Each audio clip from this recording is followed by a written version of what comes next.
So this movie is actually based off a joke trailer posted on the Funny or Die website a couple years ago. And now you gotta think, is that joke funny enough to last an entire film? Let's find out. Probably Reviews.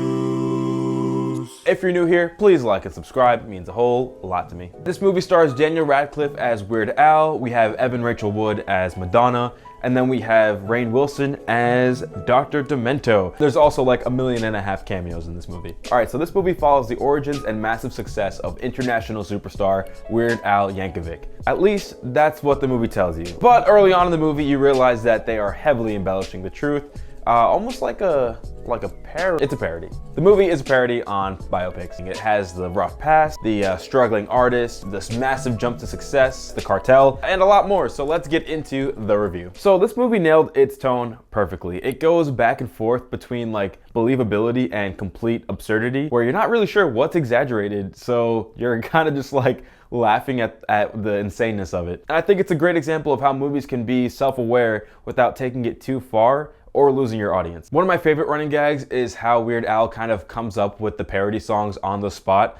Ooh, my little hungry one, open up a package of my banana.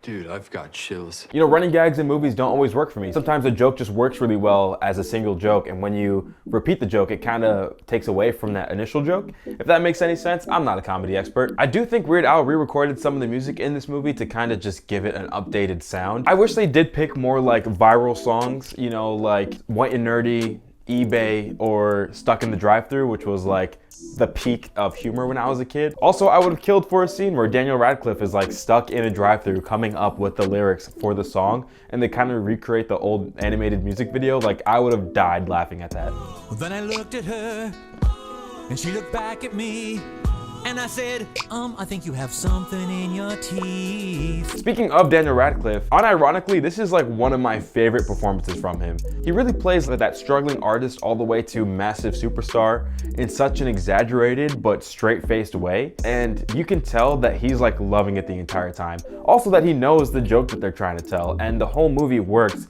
because of his performance. And also I think it helps that, you know, as the viewer, we know Daniel Radcliffe is like this massive superstar, or at least was like, you know, the face of this massive franchise, and we never really saw him act out and go all rock star. I think subconsciously that really hits, and it's like another joke, another layer of the joke there. I keep saying it, this movie is hilarious. It had me laughing out loud for the majority of the time. But I do feel like there were some parts where they actually managed to like raise some emotional stakes or gain like emotional momentum. But instead of like cashing in on that momentum, they throw in another joke, and it kind of disrupts the flow, you know, slash ruins the moment. Not in a way that's gonna make me like hate the movie. I just think they had a chance to really round out the film tonally. Had they kept those moments in, it really would have lifted the whole movie up. Honestly, like imagine Tropic Thunder, but less blockbuster and more polka. All right, that's all I got. Like and subscribe.